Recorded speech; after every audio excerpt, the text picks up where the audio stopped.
KPBS On Demand is supported by UC San Diego's Art Power, presenting cellist Joshua Roman, performing from his album Immunity, alongside music by J.S. Bach and more. Sunday, June 22nd at UC San Diego's Epstein Family Amphitheater. Reserve your tickets at artpower.ucsd.edu.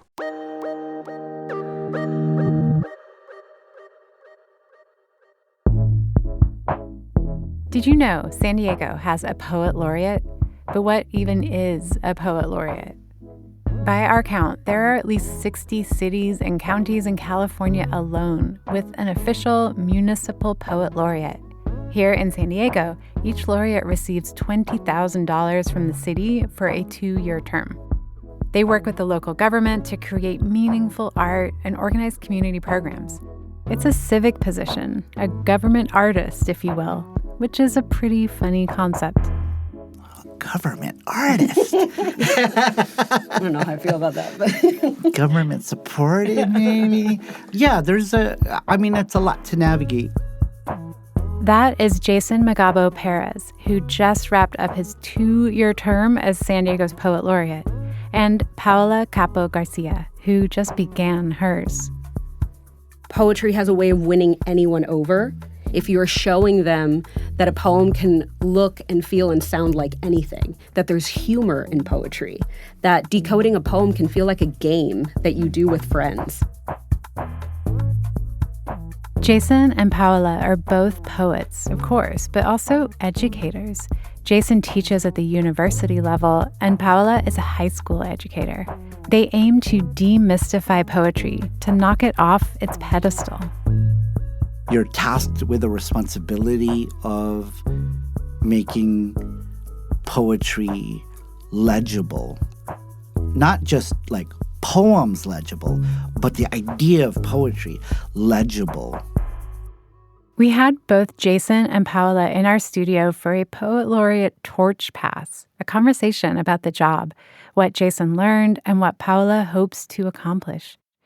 Jason is an obsessive observer of San Diego's many neighborhoods, and his poems bring them to life in a big way. And Paola uses colorful and surprising language to describe universal experiences.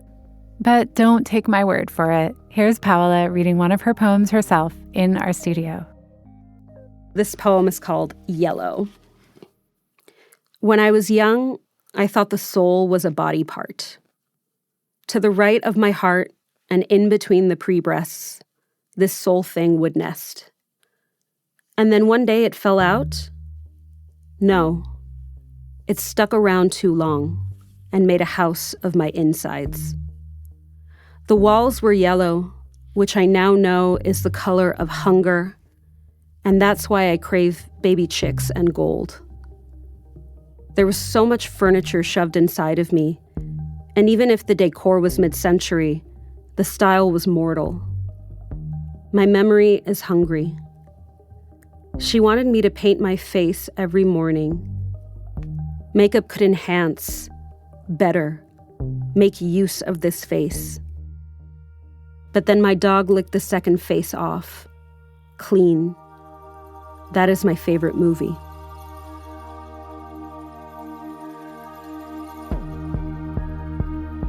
From KPBS Public Media, this is The Finest, a podcast about the people, art, and movements redefining culture in San Diego. I'm Julia Dixon Evans.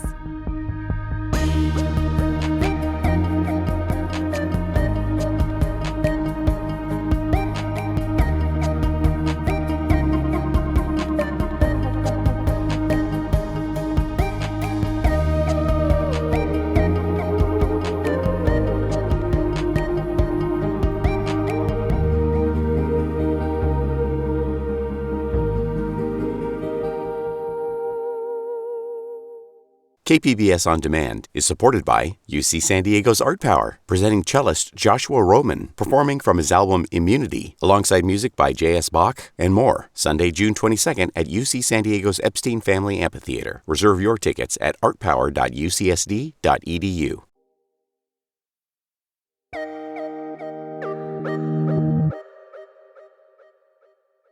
Okay. Jason, let's start with you. How did you find your way to poetry? I had an aversion to English and literature classes. I was not a great English writing student. I have poor reading memory. But I think I found poetry I kind of stumbled into it.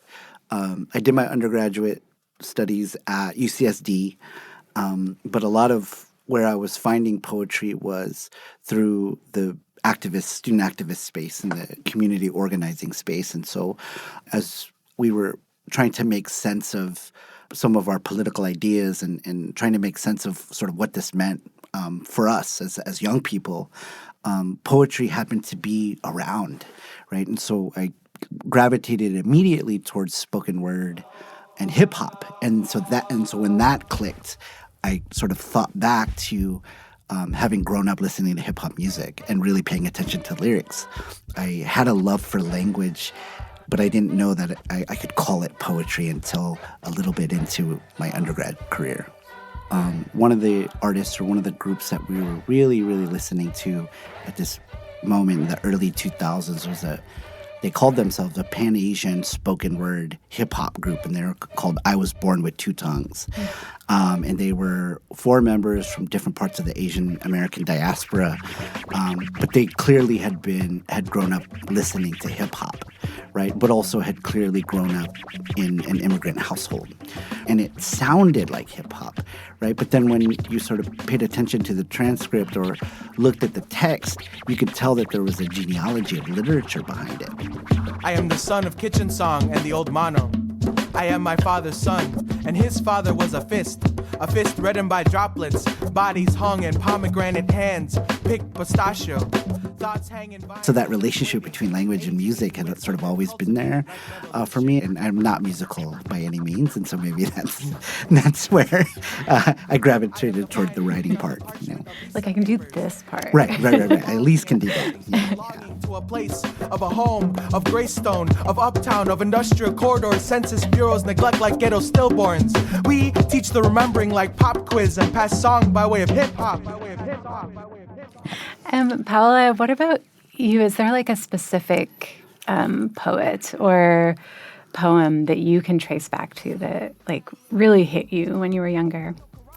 It's funny that you mentioned hip hop because I remember when my sister was in college, I was in high school, she gave me the Talib Kweli album and Black Star, and I got absolutely obsessed with it to really sort of think about the lyrics.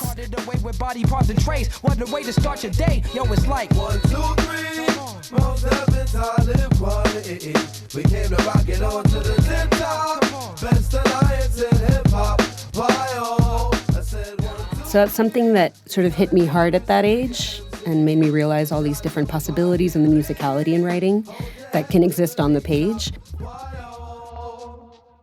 And I wrote my first poem, a really terrible poem, but it feels special nonetheless. We all have to write terrible things to get to better things. And I was obsessed. I just kept writing and writing and writing. And I was exposed in high school to Garcia Lorca's work and Langston Hughes' work as well. And the musicality in his work and also the way that he's wrestling with history actively in those poems, that was very moving to me. I also wanted to express myself in English because to me that felt like a different side of myself. And you were living in Puerto Rico? Yes, I grew up in San Juan, Puerto Rico. Spanish is my first language. English was also always felt like my other first language, just because I grew up with a lot of TV. But it always felt like a language where I could access a lot of my creativity in. Because I watched so many films and so many TV shows and I listened to so much music and so much hip-hop and so much alternative rock. Now, of course, I'm trying to constantly get back to Spanish. And so the grass is always greener. But I think that's why I incorporate so much Spanglish in my work now. But at the time, English felt like a really interesting creative avenue. Like a lot of young people, Paola fell in love with art and poetry specifically. But it's not like she imagined growing up to be a poet, like as a job. Her path took some turns. And I came to the U.S. During undergrad. I went to Syracuse University for my 4 years of undergrad, and I studied journalism there, but English and textual studies as well. I worked as a journalist in New York City for a couple years, focused mainly on Latin entertainment, specifically music and film. And it didn't feel right to me. It felt like something I liked. It didn't feel like something I loved. And that really, really pushed me. And that's when I decided to apply to MFA programs and MA programs. And so I went to UC Davis for 2 years and got my MA in English there, and also wrote a poetry manuscript there that is trash. We don't talk about that manuscript. And then went, that's what brought me to San Diego, is an MFA program at UCSD. And so I think I was hopping around every 2 years, it felt. From Puerto Rico to Syracuse to New York City to Davis to San Diego. And when I got here, it felt like, oh, I'm here, right? This is my other home, other than San Juan. This feels like my other home.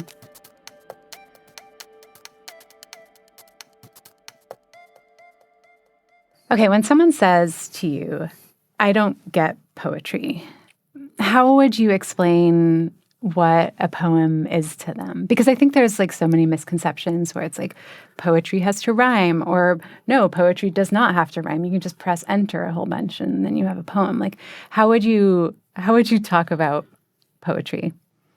Go ahead. Who wants it first? I could try. That came up quite a lot, especially in teaching, right?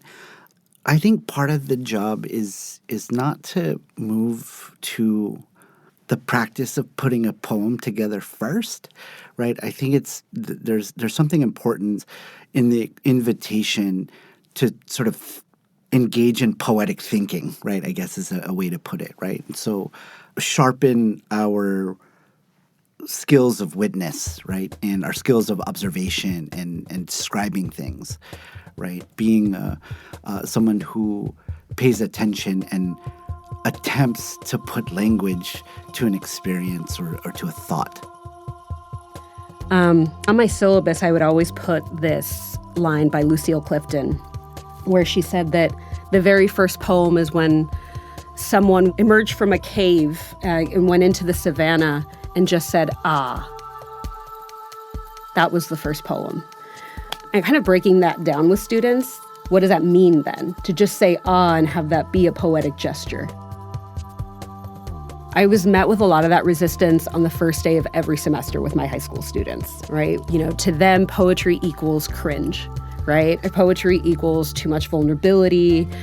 Why does it need to be so complicated? It can feel pretentious to them, right? All of these kind of general stereotypes around poetry. They want to understand, why do I need to do this? Why should I read this? And then I would make a promise to them on the syllabus. I would say, by the end of the semester, you will either love or at the very least respect poetry. If you don't, I'll buy you a cookie. And then my big thing was, I gotta say, I've never bought a student a cookie, because I think that poetry has a way of winning anyone over. If you're showing them that a poem can look and feel and sound like anything, that there's humor in poetry, that decoding a poem can feel like a game that you do with friends, and just how one line or one word can have infinite meanings, right? Depending on your posture, your positionality, your experiences. And so that's what I do. If someone is skeptical about it, then let's read together, because we have to pursue a culture of reading to really thrive in a culture of writing. And so I don't want to just give people prompts. I want us to read and be in community together, problem solving this text. Paola, especially at like the high school level, are there particular poets that really resonate with this age group? Is there something that like you know is going to be a hit? I had my classics. I love reading Ross Gay's A Small Needful Fact, which talks about Eric Garner, but it's a poem that also prioritizes the beauty of Eric Garner and not the horrific way in which he was killed. And to me, that's a great conversation with students about how we honor people. And I always end on a hilarious and super powerful poem by Tiffany Midge, called Literature of Resistance Reimagined with Pepsi. And it is an incredible poem where she takes books written by Indigenous authors and she replaces key words in the title of the books with the word Pepsi. And this was a writing experiment that she did after the really famous Kendall Jenner Pepsi ad, where she gives a Pepsi can to a police officer and solves racism.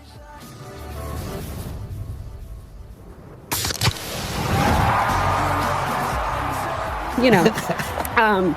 And so she wrote this poem in response to that. But it is also a poem that, through this silly maneuver, gets students thinking about colonialism, gets students thinking about the genocide of Indigenous people in the Americas. We were talking about David Tomas Martinez the other day, a hometown hero, a San Diego poet.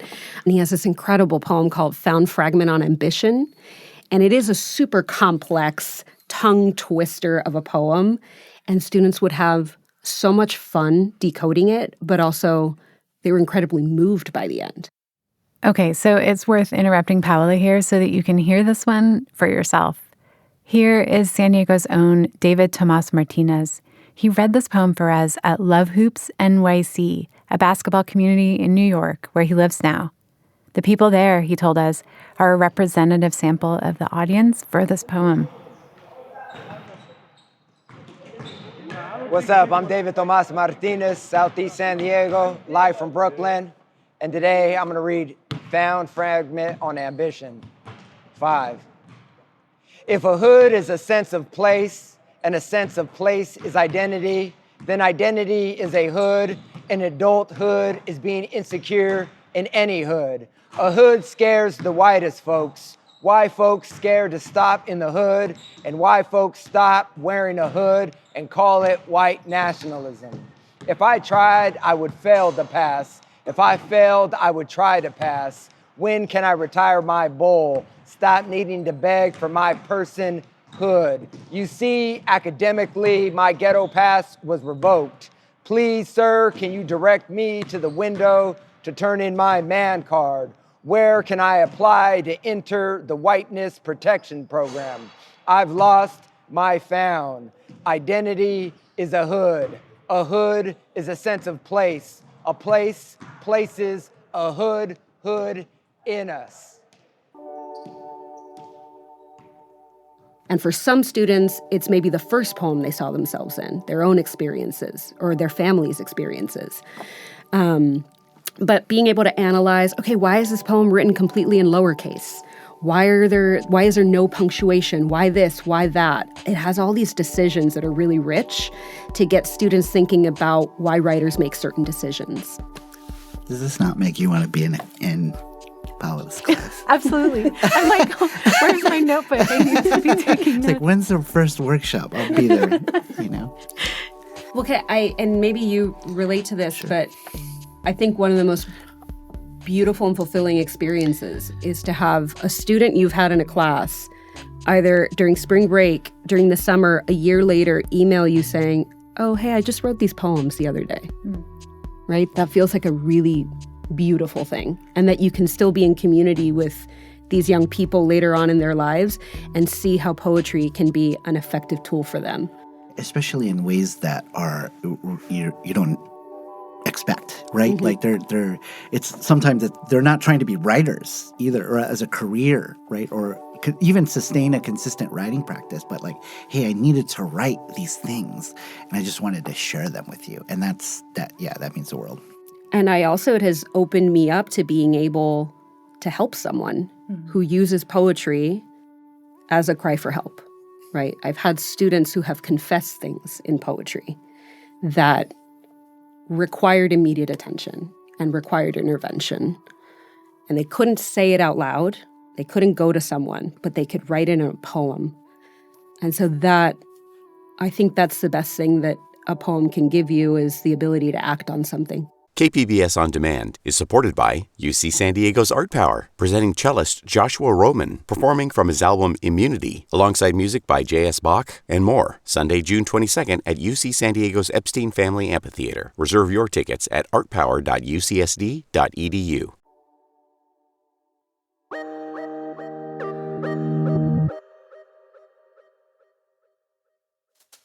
When I think of government artists, two very different images come to mind.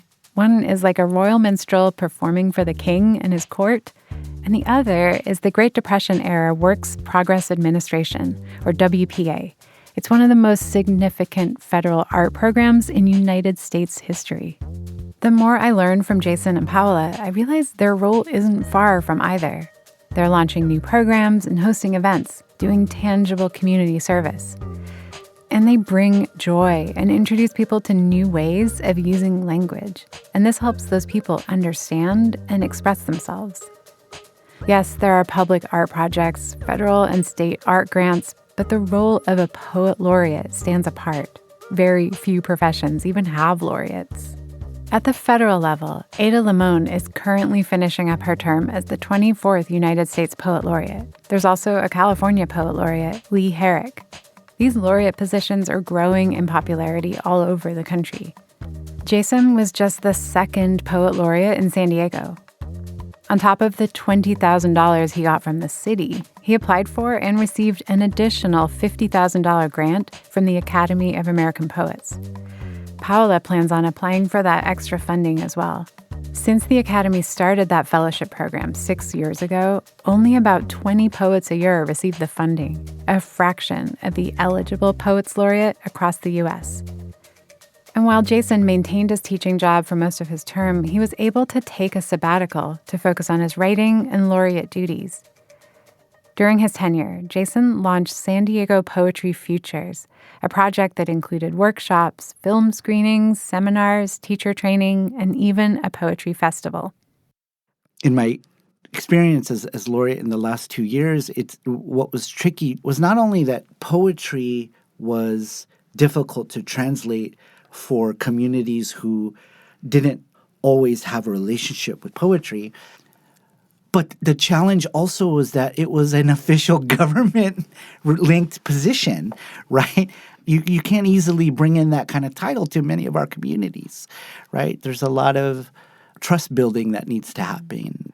And I think where it gets overwhelming, in a good way, I think, is that there's a need for poetry in the city. And it's not that need isn't being met, but I didn't expect certain organizations or certain collaborators to approach me because I don't know that they always had this thing called poetry as a part of their mission or part of what they wanted to do. But because it was, I happened to be put in a space where they saw that it could make sense, right? This thing called literature, right? It shows me that the community is hungry for this kind of position, right?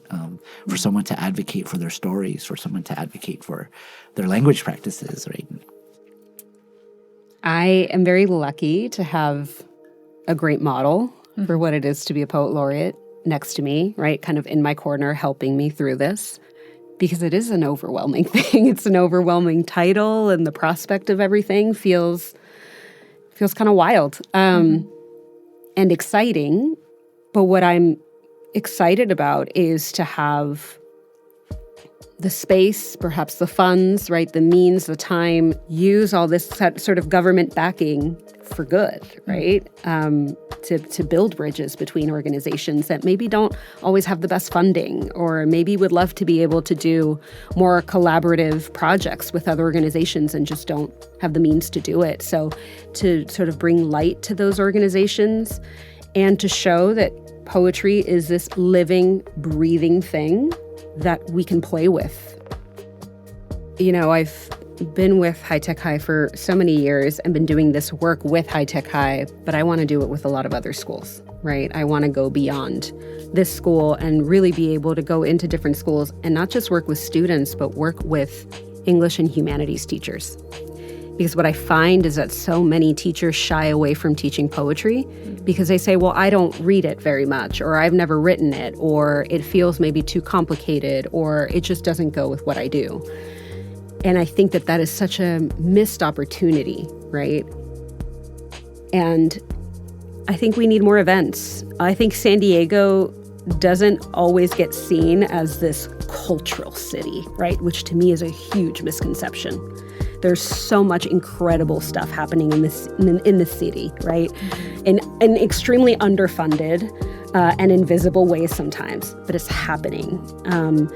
And I want to bring that more to the surface so that people know, hey, this event is happening and this is happening, and every weekend and every week feels like there's a new art event that we can go to and that we can connect with others.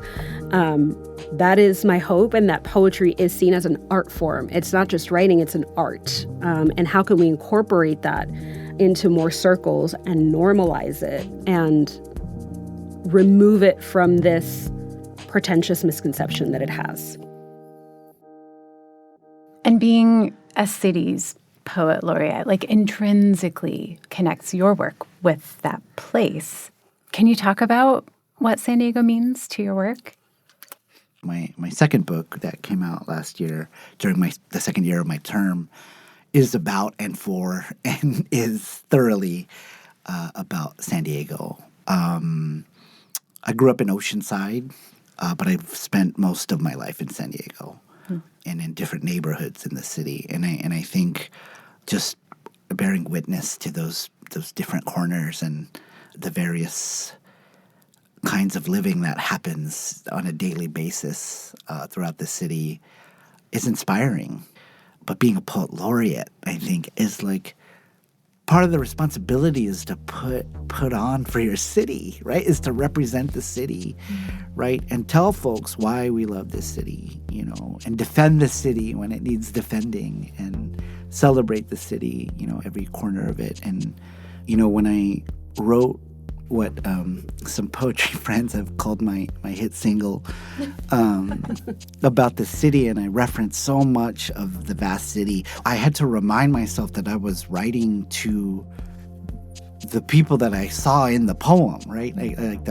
I was writing to the community of Somali uncles outside of the Somali restaurant at City Heights, and that there was going to be a place in literature for them, I was talking to a barber out in Mira Mesa, and he grew up in Mira Mesa, and I wrote this long poem about Mira Mesa, and I told the barber, he's like half my age, I said, part of like my writing career, I decided like I was going to make Mira Mesa a part of literature.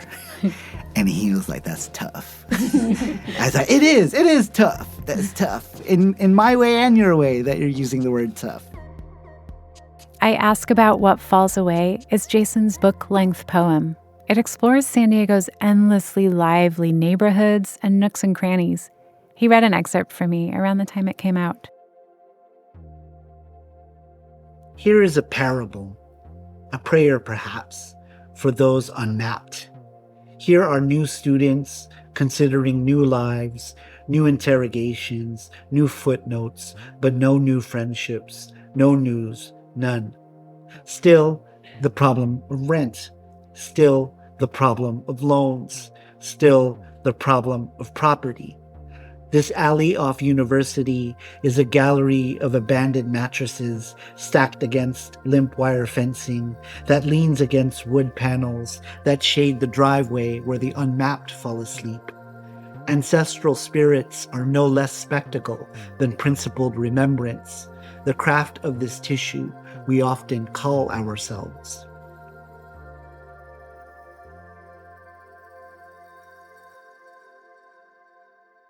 From my vantage point, Jason's tenure as Poet Laureate was a huge success and a prime example of why the position exists. He immortalized San Diego's overlooked back alleys in an epic poem. He really did make Mira Mesa a part of literature, and he introduced poetry to people that had never imagined it could be a real part of their lives. He made poetry belong to more people. Paola will bring her own energy and plans to the role, but with every bit as much a sense of purpose and care. When she got the call that she was selected as the city of San Diego's next Poet Laureate, it was at a point of deep vulnerability for Paola, but also a moment of clarity for how her entire life had led to being a poet. I found out the same week that I found out my grandmother passed away. that still feels very fresh. It felt like fate in a weird way. My grandmother is someone who everyone in the family, we think of her as our good luck charm. And so it felt like a really beautiful connection. It made it hard to process and celebrate it in the moment, but it felt very beautiful. Is there something that you might take from your grandmother and bring it to this role? Let's see, what can I take from Mamima? I think unconditional love, that feeling of home, and how can I bring that wherever I go? And how can I make poetry feel like that for some people? I think that unconditional love and that joy, that playfulness that my grandmother with us as a grandmother always had, and always this attention to how she can make something feel warmer and more inviting for us. That feels important to me, personally and professionally. That's really beautiful. I'm going to read a poem called Mobility from my book, Clap for Me, That's Not Me. Mobility.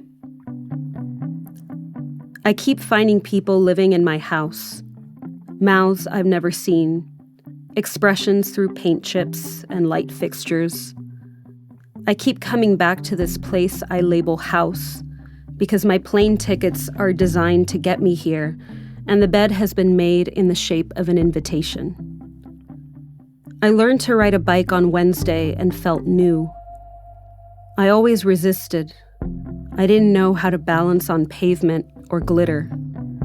I didn't know why that would be required of me. This bike does not know the road to my house. Website says, woman in tight dress slips on butter for 20 minutes, calls it art. Well, what would you call that? An accident? It seems really lovely to me, how the butter would go in and out of her pores, as if it's always been trying to get back to that place.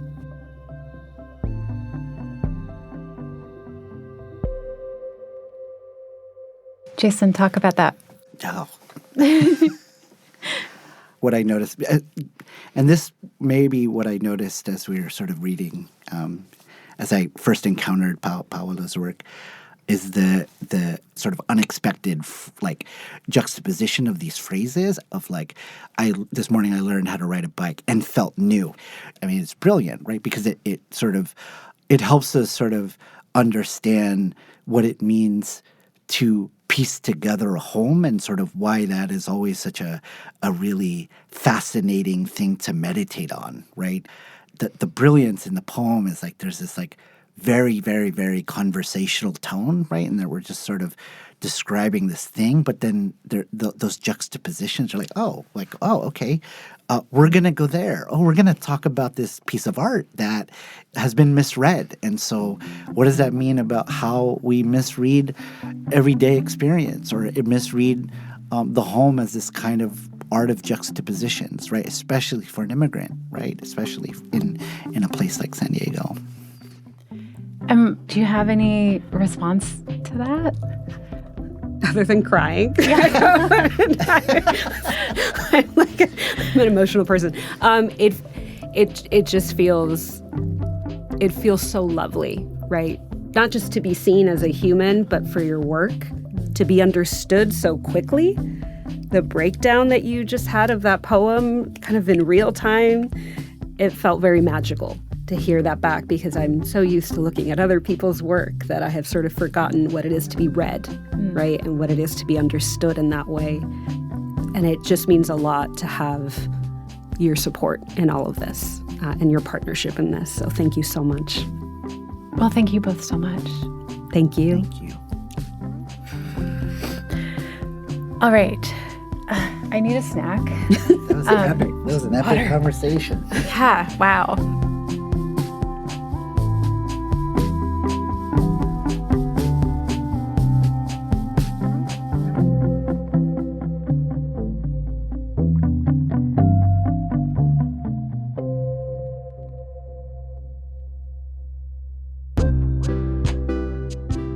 A special thanks to Paola Capó-García, Jason Magabo Perez, and David Tomas Martinez for their help with this episode.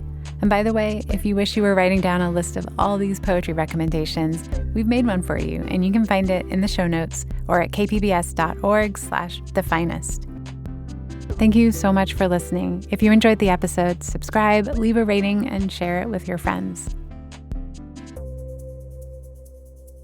We're off next week, but in 2 weeks on The Finest, we're returning to music and the music economy. Spotify is changing, so we talked to one local indie artist who's advocating for fairness in a stream-heavy world. Yeah, I mean, we need laws, baby. We need like big guns. We need something that we can point to and be like, this is illegal. Like, what you're doing is illegal. The Finest is a production of KPBS Public Media. I'm your host, Julia Dixon Evans. Our producer is Anthony Wallace, who also composed the score. Our audio engineer is Ben Redlosk, and our editor is Chrissy Wynn.